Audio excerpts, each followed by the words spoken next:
रात के 10 बज चुके हैं। मैं हूं आप सभी का अपना शावेज़ मलिक और हाजिर हूं आप लोग के सामने फिर से एक क्राइम की कहानी को लेके, एक क्राइम की घटना को लेके।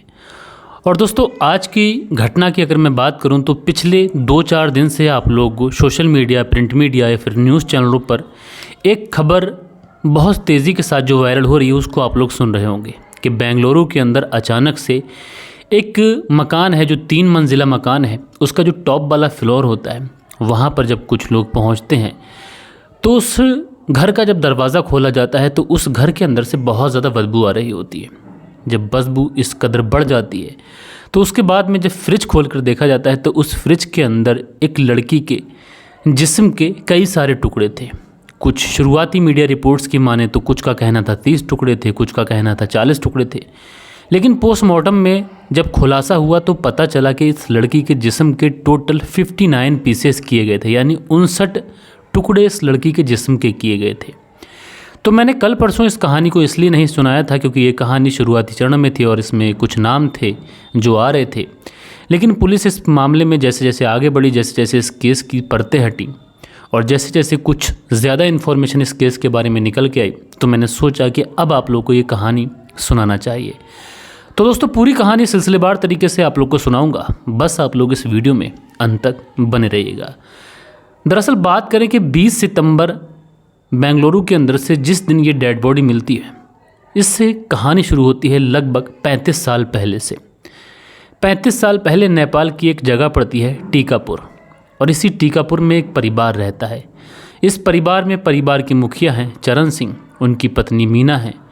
जब इनकी शादी होती है और शादी होने के बाद में जब ये पति पत्नी नेपाल के टीकापुर इलाके में रहना शुरू करते हैं तो शादी होने के बाद में इनके खर्चे बढ़ते हैं। खर्चे जब बढ़ते हैं तो धीरे धीरे इन्हें ऐसा लगता है कि इस इलाके में काम नहीं है, क्यों ना काम की तलाश में कहीं बाहर चलना चाहिए। इसलिए नेपाल से निकलकर ये लोग इंडिया के कर्नाटक पहुंच जाते हैं और 35 साल पहले आकर ये लोग कर्नाटक में बस जाते हैं। कर्नाटक से धीरे धीरे ये लोग बेंगलुरु में सिमट जाते हैं। जो चरण सिंह होते हैं उनका देहांत हो जाता है। माँ बचती है मीना राणा, और उस समय तक इनके 4 बच्चे हो चुके थे। 2 बेटी हुई थी, इसमें एक बेटी का नाम महालक्ष्मी था, एक बेटी का नाम लक्ष्मी था, और ये दोनों ही जो बहनें थीं ये दोनों बहनें जुड़वा की थीं। उसके बाद में 2 और बेटों की पैदाइश होती है। एक बेटे का नाम होता है उक्कम सिंह और दूसरे का नाम होता है नरेश।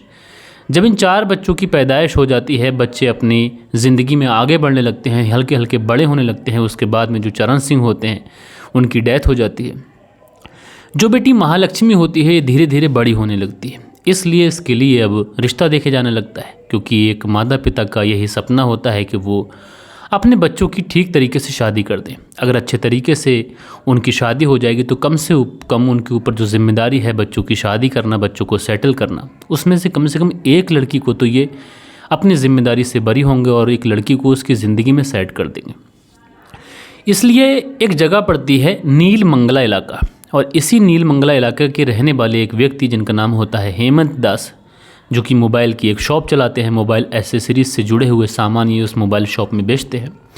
इनके साथ में जो बड़ी बेटी होती है महालक्ष्मी, इसका रिश्ता तय हो जाता है। बाकायदा जिस तरीके से सारी चीज़ें हुई थी उस तरीके से शादी की डेट आती है, शादी होती है। उसके बाद में जो महालक्ष्मी होती है ये अपने ससुराल यानी हेमंत दास के पास चली जाती है और वहाँ पर अपने पति हेमंत दास के साथ रहना शुरू कर देती है। जो हेमंत दास थे ये मोबाइल की शॉप चलाते थे, इसलिए आजकल महंगाई का दौर है तो कहीं ना कहीं ये दोनों पति पत्नी फैसला करते हैं कि जो पत्नी है महालक्ष्मी ये भी नौकरी करेगी। इसलिए पत्नी महालक्ष्मी के लिए अब नौकरी ढूंढी जाती है। जब महालक्ष्मी के लिए नौकरी ढूंढी जाती है तो इसी कर्नाटक के अंदर एक बहुत ही बड़ा मॉल है। उस मॉल के अंदर जो छोटी छोटी शॉप्स रहती हैं आप लोग, उसमें ब्यूटी प्रोडक्ट की एक शॉप थी। उस ब्यूटी प्रोडक्ट की शॉप पर as a sales lady women इसे काम मिल जाता है और ये सेल्स लेडी के तौर पर वहाँ पे काम करने लगती है, अपनी नौकरी करने लगती है। लेकिन दोस्तों, जब पत्नी नौकरी करती है तो उसे अपने टाइम से जाना होता है, टाइम से आना होता है। जब बाहर निकलती है तो अलग अलग लोगों से दोस्ती भी होती है। अब इसी बात को लेकर जो हेमंत दास होते हैं और जो महालक्ष्मी होती है इन दोनों के बीच में झगड़ा होने लगता है।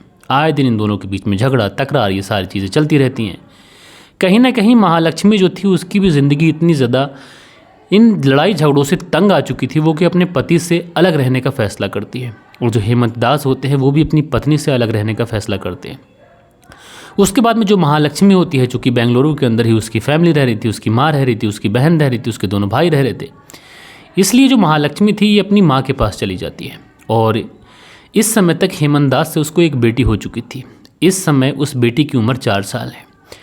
तो जो महालक्ष्मी थी ये कुछ समय तो अपनी बेटी को अपने पास रखती है। उसके बाद में जो बेटी थी वो हेमंत दास के साथ रहने लग जाती है। सब कुछ ठीक चल रहा था, लेकिन उसके बाद में एक तारीख आती है अक्टूबर साल 2023। और इस अक्टूबर साल 2023 को जो महालक्ष्मी होती है, जो अपनी माँ के साथ में उसके बहन के साथ में रह रही थी, ये फैसला करती है कि ये अपने परिवार वालों के ऊपर भी बोझ नहीं बनेगी, क्योंकि जॉब तो इसके पास है। इसलिए ये फैसला करती है कि ये एक किराए का कमरा ले लेगी और उसी कमरे में रह लेगी। इसलिए अपनी माँ के कमरे से थोड़ी ही दूरी पर ये एक 3 मंजिला इमारत में जो टॉप फ्लोर होता है, उस टॉप फ्लोर पर एक कमरा किराए का ले लेती है और उसके बाद में उसमें रहने लग जाती है। सब कुछ ठीक चल रहा था, लेकिन पिछले 2 सितंबर से ये जो महालक्ष्मी थी अचानक से कहीं गायब हो जाती है। न इसका मोबाइल नंबर लगता है, न इसका कोई कांटेक्ट किसी से, न मिलना जुलना हुआ था। लेकिन हैरानी की बात ये थी कि जब महालक्ष्मी किसी से नहीं मिली थी तो इन 18 से 20 दिन के अंदर न तो महालक्ष्मी से कोई मिलने आया था, न उसका पति उससे मिलने आया था, न उसकी फैमिली में उसकी माँ उससे मिलने आई थी। जबकि पहले उसकी माँ अक्सर उससे 10-15 दिन के गैप में मिलने आ जाया करती थी। लेकिन इस 2 सितंबर से इस 20 सितंबर के बीच में कोई भी ऐसा व्यक्ति नहीं था जो महालक्ष्मी से मिलने आया हो, क्योंकि अगर उससे मिलने आता तो शायद जो चीज़ें मोहल्ले पड़ोस से पता चलती हैं वो मोहल्ले पड़ोस से ना पता होकर शायद फैमिली वाले ही पुलिस स्टेशन पहुंच जाते। क्योंकि 20 सितंबर साल 2024 को अचानक से जो 3 मंजिला इमारत थी, इस 3 मंजिला इमारत के एक कमरे से बहुत ज़्यादा बदबू आने लगती है। और ये जो कमरा था ये किसी और का नहीं बल्कि महालक्ष्मी का था। अब जब इस कमरे से इस कदर बदबू आने लगती है तो जो मोहल्ले पड़ोस के लोग होते हैं वो मकान मालिक को फ़ोन करते हैं कि भैया तुम्हारे एक कमरे से इतनी ज़्यादा बदबू आ रही है, क्या मामला है, आकर देख लीजिए। अब जो मकान मालिक होता है वो भी बेचारा दौड़ा दौड़ा भागा भागा आता है कि भैया कमरे से इस तरीके की बदबू क्यों आ रही है। उसके बाद में पता चलता है कि ये जो कमरा है जिसे किराए पर दे रखा है उसका नाम महालक्ष्मी है। इसलिए जो मकान मालिक होता है वो तुरंत महालक्ष्मी का फ़ोन लगाता है, लेकिन फ़ोन स्विच ऑफ बताता है। अब फ़ोन स्विच ऑफ है, महालक्ष्मी के बारे में किसी से भी कोई पता नहीं चल रहा है, कमरा लॉक है। अब करें तो करें क्या। इसलिए जो मकान मालिक होते हैं अब जाकर अपने घर में जो कुछ पेपर्स वगैरह थे जो इन्होंने किरायानामा वगैरह बनवाया था उन पेपर्स को तलाशते हैं। तो उन पेपर में जो एग्रीमेंट इन्होंने कराया था उसमें महालक्ष्मी ने एक अल्टरनेट नंबर दिया था, यानी एक दूसरा नंबर दिया था कि बाई चांस अगर ये नंबर इस नंबर पे कांटेक्ट ना हो सके तो आप इस नंबर पे कांटेक्ट कर लेना। और ये जो नंबर है ये इसकी माँ मीना राणा का है। इसलिए जो मकान मालिक था ये अब उस अल्टरनेट नंबर पे कॉल लगाता है तो वहाँ से मीना राणा बात करती है। तो मकान मालिक कहता है कि इस तरीके से तुम्हारी बेटी को हमने कमरा किराए पर दे के रखा था, लेकिन आज उसके कमरे से बहुत ज़्यादा बदबू आ रही है और पिछले 18 से 20 दिन से किसी ने भी तुम्हारी बेटी को देखा नहीं है और ना ही उसका मोबाइल नंबर लग रहा है, तुम आकर देख लीजिए क्या बात है। उसके बाद में जो माँ होती है मीना राणा, ये महालक्ष्मी को उस कमरे पर पहुँचती है और जो दूसरी चाबी होती है मकान मालिक के पास, उस चाबी से जैसे ही उस घर का, उस कमरे का दरवाज़ा खोला जाता है तो जितने भी वहाँ पर लोग होते हैं उनकी उल्टियाँ होने लगती हैं। उनको इतनी ज़्यादा बदबू आ रही थी कि कोई भी उस कमरे में टिकने के लिए तैयार नहीं था। उस कमरे के अंदर अजीब तरीके के कुछ कीड़े रेंग रहे थे। जो कीड़े रेंग रहे थे वो किसी तरीके से बाहर आने की कोशिश कर रहे थे, लेकिन बाहर आने की शायद उनको कोई जगह नहीं मिली थी। लेकिन उन कीड़ों की जो एक रेंगने की लाइन थी, क्योंकि एक लाइन में वो लोग चल रहे थे, कीड़े जो होते हैं वो फ्रिज तक जा रही थी और फ्रिज से किचन तक आ रही थी, बाथरूम तक जा रही थी। अब जो लोग होते हैं बड़ा हैरान होते हैं। उसके बाद में आगे बढ़ते हैं, जैसे तैसे कर कर जब उस फ्रिज का जो गेट होता है वो खोला जाता है तो वहाँ पर जितने भी होते हैं सबकी रूह कांप जाती है। कुछ लोगों के मुंह से चीखें निकल जाती हैं। तुरंत अनफान में पुलिस को फ़ोन कर दिया जाता है कि भैया ऐसा ऐसा मामला है, इस 3 मंजिला इमारत में ऐसा ऐसा हो गया। पुलिस जब इस तरीके की बात सुनती है पुलिस के भी हाथ पांव फूल जाते हैं कि भैया इस तरीके से कैसे हो गया। उसके बाद में जो पुलिस होती है अनफान में अपनी गाड़ी उठाती है, अपनी टीम को लेती है, मौके वारदात वाले उस घर में पहुंचती है। 3rd फ्लोर पर जो टॉप वाला कमरा था उस कमरे में पहुंचती है। लेकिन जैसे ही टीम उस कमरे के अंदर पहुंचती है तो पुलिस भी अपने नाक पर रुमाल रख लेती है, क्योंकि उस कमरे के अंदर बदबू इतनी ज़्यादा थी। फॉरेंसिक टीम भी साथ में आई थी। उसके बाद में जब उस फ्रिज को खोला गया था तो उस फ्रिज के अंदर किसी लेडीज़ के यानी किसी लड़की के जिस्म के टुकड़े थे। ऊपर वाला जो फ्रिज था उसके 3 पोर्शन थे, सिंगल डोर का फ्रिज था। ऊपर वाले पोर्शन में जो लड़की थी उसके हाथ रखे हुए थे और बीच वाले पोर्शन में इसका सर रखा हुआ था और नीचे वाले पोर्शन में इसका धड़ रखा हुआ था। बाकी जिस्म की कुछ बोटियाँ कमरे के अंदर भी फैली हुई थीं। सर देखने के बाद में तुरंत माँ की भी चीखें निकल जाती हैं, क्योंकि ये जो सर था ये किसी और का नहीं बल्कि उनकी ही बेटी, उनकी ही लाड़ो महालक्ष्मी का था। अब जब इस तरीके से माँ उस सर को देखती है एकदम से चीखने लग जाती है। पुलिस वाले जैसे तैसे उस माँ को समझाते हैं, बुझाते हैं और उसके बाद में तुरंत उस डेड बॉडी के जो पीसेस होते हैं उनको, जो फॉरेंसिक टीम होती है साथ के साथ पुलिस वालों की तो हिम्मत नहीं थी कि उन जो पीसेस थे उनको इकट्ठा कर सके। पोस्टमार्टम की टीम को कांटेक्ट किया जाता है, पोस्टमार्टम की टीम पहुंचती है और जैसे तैसे कर कर उस बॉडी के जो पीसेस थे उनको इकट्ठा किया जाता है, पोस्टमार्टम के लिए लेके जाया जाता है। डेड बॉडी का पोस्टमार्टम किया जाता है। उधर जब उस कमरे की तलाशी की जाती है तो बेड पर ही महालक्ष्मी का फ़ोन मिल जाता है। जब बेड पर महालक्ष्मी का फ़ोन मिलता है तो उस फ़ोन को हिरासत में लिया जाता है, तुरंत उसे सर्विलांस पे लगाया जाता है, उसकी कॉल डिटेल निकाली जाती है। तो पता चलता है कि इस नंबर से लास्ट बार जो कॉल की गई है वो 2 सितंबर को की गई है और ये कॉल अपनी माँ को की गई है। लिहाजा पुलिस को ये लगता है कि शायद ये जो हत्या हुई है 2 सितंबर के बाद से हुई है। लेकिन पोस्टमार्टम की रिपोर्ट में ऐसी चीज़ें आती हैं कि 6 से 7 दिन पहले इस लड़की की हत्या की गई है। लेकिन ये चीज़ें भी साफ थीं कि जो हत्या है वो इसी कमरे के अंदर की गई है, कहीं बाहर हत्या नहीं की गई है। कमरे की और ज़्यादा तलाशी की जाती है तो पता चलता है कि इस कमरे के अंदर एक ट्रॉली बैग है।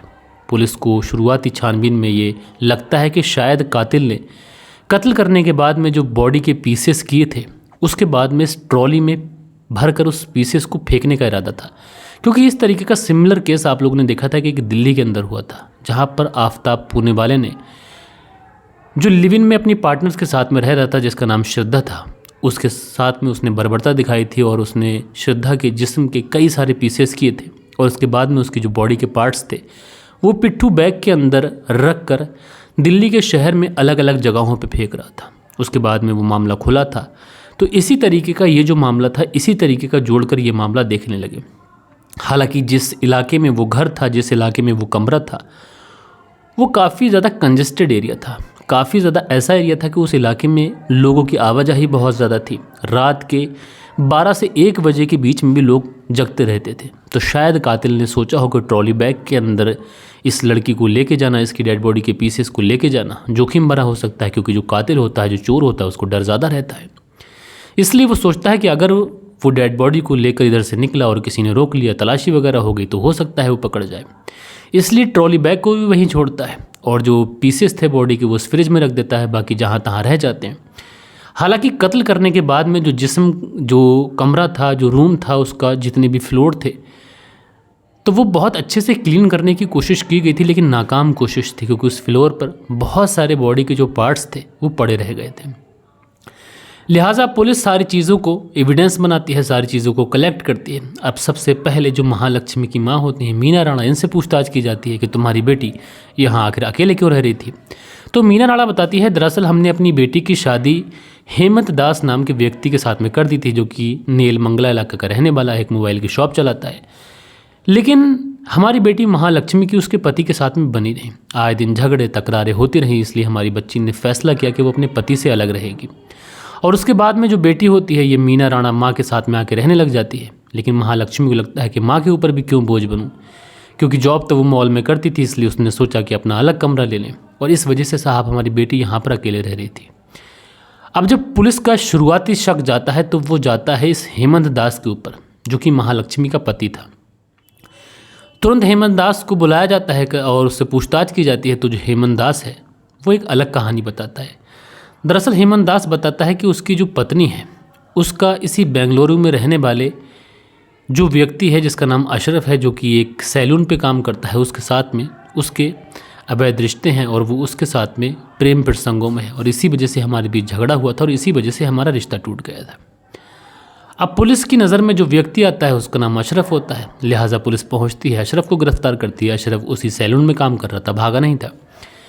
इसलिए अशरफ को गिरफ्तार करा जाता है। अशरफ को गिरफ्तार करने के बाद में उससे पूछताछ की जाती है, लेकिन अशरफ से और पति हेमंत से, इन दोनों से जब पूछताछ की गई थी तो पुलिस को इन दोनों की बातों से कुछ भी ऐसा लगा नहीं कि इन दोनों ने हत्या की है या फिर हत्या के एंगल में इनका कोई हाथ है, क्योंकि जो मोबाइल की लोकेशन सारी चीज़ें पुलिस ने ट्रैक की थी उसमें कहीं ना कहीं ऐसा लग रहा था कि शायद इन दोनों का हत्या के पीछे कोई हाथ नहीं। लिहाजा पुलिस अब सीसीटीवी कैमरास खंगालती है। तो इन सीसीटीवी कैमरास के अंदर पुलिस को कुछ मिलता है, क्योंकि सीसीटीवी कैमरा उस इलाके में तो थे नहीं, काफ़ी दूर जाकर एक सीसीटीवी कैमरा पुलिस को मिला था। जब उस सीसीटीवी कैमरे को खंगाला जाता है तो 2 व्यक्ति स्कूटी पे जाते दिखाई पड़े थे, लेकिन स्कूटी पे जाते दिखाई पड़े थे, लेकिन उनका जो चेहरा था वो पूरी तरीके से धुंधला था। इसलिए उनका पता लगाना और ये जानना कि ये कौन है, ये पुलिस के लिए बड़ा मुश्किल था। लेकिन अगर हम लोग बात करें मीडिया रिपोर्ट्स की, अगर हम लोग बात करें क्राइम तक वाले शम्स ताहिर खान सर की, तो उन्होंने ही अपने एक वीडियो में बताया था कि जो बेंगलुरु पुलिस है उसने बाकायदा हमसे कहा है कि हमने कातिल की पहचान कर ली है और कातिल हमारी पहुंच से ज़्यादा दूर नहीं है, हम कातिल तक बस पहुंच गए, नाम भी हमें उसका पता है। क्योंकि जिस व्यक्ति का नाम आया, पुलिस जब उसके घर पे पहुंची, उसके भाई से पूछताछ की तो उसके भाई ने ये बताया कि उसका जो भाई है वो उस रात घर आया था और उसने बताया था कि उसने महालक्ष्मी की हत्या कर दी और उसके बाद में वो वहाँ से फ़रार हो गया। अब वो कहाँ गया है कहाँ नहीं गया है इसके बारे में हमें नहीं पता, लेकिन वो पश्चिम बंगाल गया होगा, इतना पुलिस को मालूम है। लिहाजा पुलिस की जो टीम है वहाँ निकल चुकी है, लेकिन अभी एक तरीके से पुलिस की तरफ से भी कोई आधिकारिक बयान नहीं आया है। जो भी चीज़ें हैं अभी बंद किताब की जैसी है। हत्या कब हुई थी, हत्या करने के पीछे क्या मोटिव था, ये भी चीज़ें अभी क्लियर रही हुई है। लेकिन ज़्यादातर मीडिया रिपोर्ट्स की माने तो उसमें यही बताया गया है कि जो हत्या हुई है उसके पीछे फ्रेंडशिप या फिर कोई और एंगल हो सकता है। बहरहाल दोस्तों, इस कहानी में अभी जो अपडेट थी वो मैंने आप लोग को सुनाई है। बाकी कहानी आप लोग को कैसी लगी कमेंट्स करके ज़रूर से ज़रूर बताइएगा। कल के दिन आप लोग के कुछ कमेंट्स भी आए हैं, अब वक्त होता है कि आप लोग के कमेंट्स पढ़ लिए जाएं। सो दोस्तों, हमारे चैनल पर जो कल के दिन कमेंट्स आए थे इसमें सुरेंद्र शर्मा हैं, लिखते हैं नमस्कार मलिक भाई साहब, नाइस स्टोरी। सुरेंद्र कुमार श्री विजयनगर राजस्थान से, तो भाई आपका बहुत बहुत शुक्रिया। उसके बाद में शंकर खेमानी हैं, लिखते हैं I like it, good job, तो भैया आपका बहुत बहुत शुक्रिया। यूपी व्लॉग दानिश हैं, लिखते हैं लव फ्रॉम लखनऊ, तो भैया आपका बहुत बहुत शुक्रिया। बाबूजी अंसारी हैं, लिखते हैं बहुत बढ़िया कहानी, शानदार अंदाज़ है कहानी सुनाने का, जीशान अंसारी सूरत गुजरात से, तो भैया आपका बहुत बहुत शुक्रिया।